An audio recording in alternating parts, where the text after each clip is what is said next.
안녕하세요. 마르쿠스 쌤입니다. 네. 요번 영상은요, 요번 2022년도, 그죠, 영재학교 2차 지필고사 결과 발표가 지난주쯤이었죠? 네, 8월 5일 정도에 이제 다 발표가 났는데, 이제 그 2차 결과 발표에 대한 후기라고 할까요? 그러니까, 요번 연도에 시험 보는 친구들을 이제 대충 어떻게 수업을 했었고, 그렇게 해서 어느 정도까지 성과가 나왔다. 이거를 이제 제가 사실은 원래는 이 영재학교 입시가 완전히 끝난 다음에 그래서 전체적으로 3차 결과까지 다 나오면은 그거를 이제 약간 수업 계획서에서 어떻게 했었는지 그리고 어떤 교재 했는지 수업 때 어떤 방식으로 수업했는지를 좀 더 이제 디테일하게 좀 자료화 시켜가지고 그거를 PPT 형식으로 만들어서 또 한번 영상을 만들 생각이에요. 제가 이제 올해부터는 매년 영재학교 입시 끝날 때마다 그해 입시 준비를 어떻게 했었고, 그랬을 때 결과가 어떻게 나왔다라는 걸 조금 영상으로 남겨서, 어, 저도 이제, 계속 영상 남기면서 참고하고, 혹시나 영재학교 준비하는 부모님들이나 학생들이나 선생님들께서 좀 참고가 될 수 있는 그런 영상을 만들고 싶어서 이제 준비를 하고 있고요.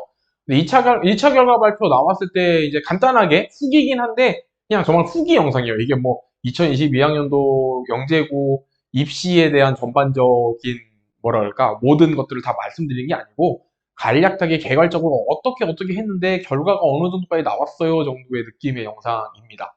일단 요번 영재학교 그러니까 정확히 말하면 지필고사의 경향이 작년도랑 비슷했던 것 같아요. 그러니까 좀 어떻게 보면은 선생님들 입장에서 좀 약간 안심이 되는 상황인데 뭐냐면 매년마다 막 출제 경향이 막 팍팍 바뀌어 버리면은 대비하기 좀 어려운데 작년도에 냈던 문제들이랑 약간 비슷한 난이도의 문제 문항수도 약간 비슷하고 물어보는 형식도 거의 비슷한. 그러니까 작년도 문제를 좀 참고해서 수업을 진행했으면 조금 더 효과가 좋았을 것 같은 좀 그런 느낌이 들고요. 사실 작년에 영재학교 입시를 했을 때 제 기준으로 봤을 때 제가 가르쳤던 학생들의 성과가 제 예상보다는 좀 좋지 못했어요. 솔직히 말해서. 그러니까 재작년에 보냈던 친구들에 비해서 작년도의 친구들은 준비 자체는 재작년 이전에 했던 방식으로 쭉 준비를 했는데 갑자기 이제 영재학교 입시 전형이 바뀐다라고 하니까 그때 이제 급하게 막 이제 교재부터 아이들 수업하는 방식을 이제 좀 바꿨죠. 예전에는 가능하면 문제들을 좀 많이 풀게 하면서 경시 문제들마다 유형마다 어떤 방식으로 문제를 푸는 게 좋은지 좀 약간 유형 패턴화 시켜가지고 좀 수업을 하면서 문제를 많이 풀게 했었는데 이제 교육부 발표에서는 가능하면 다 서술형으로 다 쓰게 만들고 문제 난이도는 높지 않은데 학생들이 문제를 해석하고 그 안에서 어떻게 푸는 게 효과적인지를 좀 고민할 수 있는 문제 그리고 가능하면 선행보다는 중등 과정 안에서 배운 내용으로 이제 접근할 수 있는 문제를 내겠다라고 했는데 실제로 준비는 나름대로 이제 아이들이 문제 풀이 쓰게 하고 어떻게 풀었는지도 아이들끼리 얘기도 하게 하고 이런 식으로 좀 준비를 시켰지만 막상 시험 보러 갔더니 학생들이 생각보다 좀 어려워하더라고요. 문제가 어렵다라기보다는 본인이 어떻게 풀어야 될지를 서술하는 게 좀 쉽지 않았다. 문제는 얼추 풀었는데 답은 다 나왔는데 이거를 설명을 좀 이렇게 매끄럽게 하기가 어려웠어요. 이런 경우도 있었고 문제 자체가 조금 어려운 문제도 한두 개 있었어요. 이런 얘기도 했었습니다. 그래서 생각보다 결과가 좋진 않았는데요. 요 올해 같은 경우는 이제 어떻게 보면 작년도에 약간 실패했던 걸 경험 삼아서 일단 첫 번째로 예전이랑 다르게 했던 거는 제가 영재학교 기출문제를 보는 시기 또는 시간을 대략적으로 한 3개월에서 길면 5개월 정도를 잡고 했었어요, 항상. 그러니까 보통 입시 보러, 시험 보러 지필고사 보러 가는 시기가 뭐 예전에는 한 5, 6월 정도였는데 요즘에 한 7, 8월로 밀렸는데 7, 8월이라고 하면은 대략 2월 내지 뭐 늦어도 3월 정도에 영재고 기출문제 풀기 시작해서 시험 보기 전까지 계속 기출문제 풀고 시험 보러 가는 그런 형식이었는데, 올해는 조금 이걸 앞당겼습니다. 그래서 이제 올해 초 또는 작년 12월, 빠른 친구는 작년 12월부터 이제 영재학교 기출문제를 풀었는데, 그럼 뭐 그렇게 문제 많이 풀 것도 없는데, 뭐 이렇게 당겨서 했냐라고 하면은, 문제 하나하나를 풀 때마다 어떻게 풀었는지를 선생님한테 설명하라고 했어요. 그래서 이제 학생들마다 푸는 방법이 다 다를 텐데 어떤 한 문제를 풀어왔다 그러면 이제 친구가 학생이 만약에 5명 있으면 어떻게 풀었는지 각자 자기 방식을 설명해보고 거기에서 선생님이 푼 방법이랑 어떻게 다른지, 그 다음에 어떤 학생이 푼 방법이 좀 더 효과적인지, 뭐 이런 것들도 얘기를 해보고, 또 문제를 딱 읽어보고, 이제 가능하면은 지문이 길고, 문제에서 이제 요구하는 조건들을 여러 개를 알려준 다음에, 소문제가 몇 개 있는 그런 형식.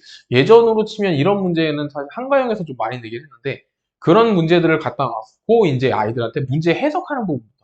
그래서 전체적으로 수업할 때 영재고 준비, 그러니까 영재학교 기출문제를 푸는 시기를 좀 더 늘렸고, 그 다음에 수업 안에서 학생들이 본인이 푸는 방법들에 대한 발표, 그 다음에 다른 친구들의 풀이에 대해서 저는 이렇게 생각하는데요. 이건 이렇게 효과적인 것 같다. 이런 좀 약간 어느 정도 피드백을 할 수 있는 시간을 좀 마련을 했다는 거. 그 다음에 이제 영재학교 문제를 풀 때도 그냥 문제 쭉쭉 해서 답 얼마 이렇게 하기보다는 좀 역순으로 어느 정도 문제를 분석하는, 그러니까 여기서 말하는 예를 들어 각도 값을 구해라고 하면은 그 값을 구하기 위해서 어떤 조건들이 필요하다.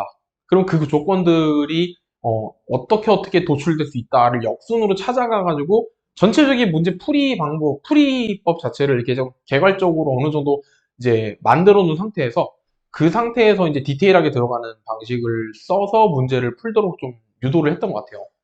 그리고 또 달라졌던 거는, 그러니까 예전보다 달라졌던 거는 제가 아이들한테 풀어주는 문제들, 일반적으로 쓰는 교재들의 난이도가 낮아졌다는 거. 그러니까 무슨 말이냐면 이게 영재학교 기출문제를 좀 더 많이 보기 위해서 시간 확보를 하다 보니까 통상 보던 교재 중에 한두 개 정도를 뺐습니다.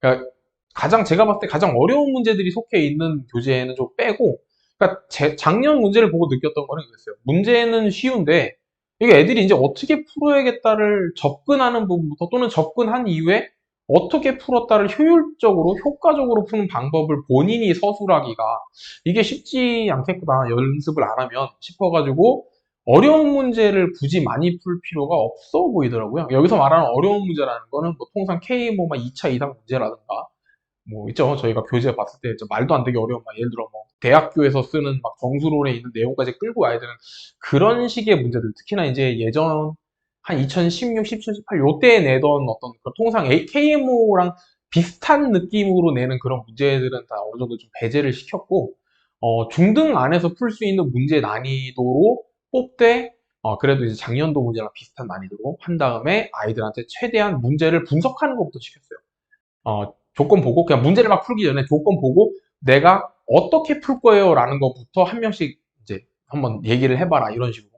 그러다 보니까 아무래도 수업 시간에 시간이 좀 많이 필요했던 것도 있고, 그러니까 모든 수업을 그렇게 진행한 건 아닙니다. 그러니까 왜냐면 수업 시간이 한정돼 있다 보니까 학생들이 다 발표를 하기는 어렵잖아요. 그래서 제가 봤을 때 이런 문제 같은 경우는 좀 약간 아이들이 풀이법을 좀 공유하면서 얘기를 좀 해봐야겠다 싶은 문제를 몇 가지 선별을 해가지고 거기에 대해서 이제 발표를 하고, 나머지 본인들이 어렵지 않게 풀 수 있는 문제들은 그냥 뭐 풀어도 큰 문제 없게끔 자기들이 이제 풀어온 걸로 충분히, 이건 굳이 설명하지 않아도 뭐 이렇게 딱 보니까 이렇게 푸는 문제로 보이더라고요 하는 그런 문제는 좀 배제하고 그렇게 연습을 시켰습니다. 그래서 제가 사실 혼자서 수업을 하면서 학생들을 많이 받기 어렵다 보니까, 이제 제가 이제 학생들 모집하는 글 같은 걸 보신 분들 아시는데, 제가 학생들을 많이 모집하진 않아요. 한 반에 많아도 3명, 4명인데, 그러다 보니까 올해 같은 경우도 이제 저랑 공부했다가 영재학교 지원한 친구들은 전체 합쳐서 한 대략 8명 정도 되는데요. 그 중에 중학교 2학년 친구들 같은 경우는 1차에서 탈락을 했어요. 그러니까 제가 이제 좀 자소서 부분이나 이런 부분이 좀 약간 부족한 게 좀 보이기도 했고, 그러다 보니까 2학년 친구들은 탈락을 하고 3학년 친구들이 약 6명 정도가 시험을 봤는데, 네, 그 중에서 이제 5명 친구들이 우발 또는 이제 2차 합격까지 해가지고 지금 3차 시험을 이제 앞두고, 그죠? 바로 이제 내일 모레 이제 토요일 날. 그래서 이렇게 앞두고 있거나 아니면 우발돼서 지금 이제 합격이 거의 그러니까 합격이 거의 뭐 확정된 거죠, 사실. 그래서 그렇게 돼서 결과적으로는 작년보다는 좀 결과가 좀 좋은 것 같다. 특히나 이제, 근데 이제 좀 약간 그런 것도 있어요. 제 느낌에는 이제 저랑 공부했던 친구들이, 이제 어떤 친구들이 저한테 오냐도 또 중요하잖아요, 아무래도. 근데 오래 공부했던 친구들 같은 경우는 사실 제가 의도한 건 아니었는데, 이 친구는 영재학교 되겠다 싶은 친구들이 좀 많은 편이었고, 이 친구는 좀 어려울 수 있겠는데 했던 친구도 있었는데, 다행히 네, 합격을 했습니다. 우발로 합격을 했는데, 다들 그러니까 뭐 영상을 빌려서 얘기를 하자면 다들 고생 많이 하셨고, 사실 3차 지나면 3차 이제 끝나고 나서 결과 나오면 또 전체적으로 이제 후기로 영상 만들어서 전체적으로 이제 올해 입시에 대한 제가 이제 수업했던 방식에 대한 뭐 설명, 분석 해가지고 이제 영상을 올릴 생각이고요. 그래서 이제 전체적으로 수업을 하는 방향이나 패턴이 좀 바뀌어가는 것 같고 그러니까 제가 생각해도 이제 모르겠어요. 제가 쓴 방법이 무조건 옳다라든가 뭐 이게 이렇게 하니까 점수가 잘 나온 거예요라고 말씀드리기 어려운 건 아까 말씀드린 것처럼 학생들의 어떤 뭐랄까 그 친구들의 능력과 그 친구들의 그 성향이 있잖아요. 거기에 따라서 또 결과가 달라질 수 있는 거라 무조건 이렇게 하는 게 좋습니다라고 말씀드리기는 어려운데 확실히 예전에 했던 영재학교 입학에 대한 어떤 패턴? 선생님들이 생각하고 있는 영재학교 입학을 위해서 이렇게 이렇게 공부를 해야 돼라는 그런 준비 과정들이 많이 바뀌지 않았나. 그러니까 제가 이제 바꾼다고 했는데도 작년에 좀 실패를 한 걸 보고 거기에서 좀 더 이제 개량하듯이 좀 이렇게 수정을 해서 했는데 올해는 좀 그래도 전체적으로 학생들 인원수로 봤을 때는 많진 않은데 그냥 비율상으로 봤을 때는 이제 지원한 학생 중에서 2학년 학생을 제외하고 제가 2학년 학생을 자꾸 제외한다는 이유가 뭐냐면 사실 저는 제가 가르치는 2학년 학생들이 영재고를 들어갈 수 있을 거라는 기대를 솔직히 많이 하진 않아요. 왜냐면 저랑 공부하는 친구들은 어, 일반적인 영재고 공부 잘 많이 한다는 친구들처럼 막 초등학교 저학년 때부터 막 공부를 해서 이미 중학교 올 때쯤에 고등과정 끝내버리고 막 경시 들어가고 이런 친구들이 거의 별로 없습니다. 저랑 공부하는 친구 중에 진짜 빠른 친구들이 중학교 올라왔는데 이제 고등학교 시작해요 하면 정말 저한테는 빠른 친구예요. 제가 가르치는 친구들 중에선. 그러니까 통상 정말 막 대형 학원 다니면서 막 정말 열심히 시스템으로 돌아가는 데서 적응한 친구들이 아니기 때문에 제 나름 기준으로서는 중2 때부터 중3 때까지 기간에 얼만큼 공부를 하냐에 따라서 영재학교로 갈 수 있다 없다를 판단한다고 생각하기 때문에 사실 중학교 2학년 친구들이 입학하기는 어려운 구조였고 중학교 3학년 친구들 기준으로 봤을 때는 3학년 중에서 전체 인원 중에 80%는 이제 2차까지는 합격을 한 상황. 그리고 우선 선발은 60% 인원이 우선 선발. 근데 이제 이렇게 하니까 비율상 되게 높아 보이는데 학생 수는 사실 그렇게 많지 않았던 거죠. 그래서 그거는 좀 감안을 하시고 네, 생각을 해주셨으면 좋겠고 그래서 여기 3차 이제 시험 결과 발표 나오고 전체적인 입시가 끝나고 게 되면은 영상을 다시 좀 더 디테일하게 제가 어떻게 수업을 했었고 어떤 방식으로 좀 약간 수정을 했고 학생들이 어떻게 어느 부분에 좀 약간 강점을 줬는가 이런 걸 좀 말씀을 드리는 영상을 네, 제작하도록 하겠습니다. 사실 뭐 영상에서 다시 다음 영상에 말씀드리긴 하겠지만 그냥 수업 방식을 바꾸거나 그런 것도 있지만, 이제 제일 그러니까 약간 노력을 들였던 거는 학생 한 명 한 명들한테 필요한 교재를 다 따로 만드는 게 제일 힘들었던 것 같아요. 영재학교 기출문제 위주로 이제 교재를 만들어 주는데, 학생들마다 이제 어려워하는 파트가 다르거든요. 기하가 어려워요. 또는 기하 중에서도 저는 입체도형이 어려워요. 저는 조합이 어려운데 그 조합 중에서도 뭐 예를 들어서 무슨 뭐 어떤 부분이 어려워요? 뭐 저는 정수 부분에서 뭐 이게 어렵더라고요. 이러면 그 친구들마다 그 친구들한테 맞는 유형이나 그런 걸 이제 다루는 문제들을 편집해서 만들어서 책을 만들다 보니까 교재 만드는 시간도 오래 걸리기도 했고 그 친구들 개인적으로 준 책이니 이 친구들이 저한테 하는 질문들이 다 다르거든요, 이제.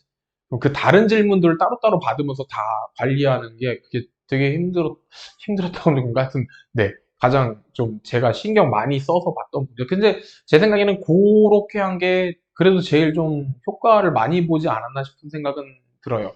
근데 아무래도 많은 학생들을 데리고 있는 경우에는 사실 그렇게 하기에는 쉽지 않고요. 저도 일반적으로 학원에서 수업을 할 때는 학생들이 많다 보니까 그렇게 한 명 한 명한테 필요한 교재를 만들어주는 거는 거의 불가능하더라고요. 근데 이제 인원수가 적다 보니까, 아, 이 친구한테 너가 뭐가 제일 어렵냐? 선생님 보니까 너가 이걸 제일 많이 틀리던데 해가지고, 교재를 좀 더 개별적으로 편집해서 나가고, 그런 것부터 우선적으로 좀 연습을 시키면서 했던 게 제일 좀 유효하지 않았나 생각이 듭니다. 네, 그래서 여튼 이런 부분을 전체적으로 정리해서 다음 영상에 좀 올리도록 하겠습니다. 그래서 요번 올해 영재고 입시 준비했던 친구들, 학생들 다, 그리고 부모님들도, 선생님들 다 고생 많이 하셨고요.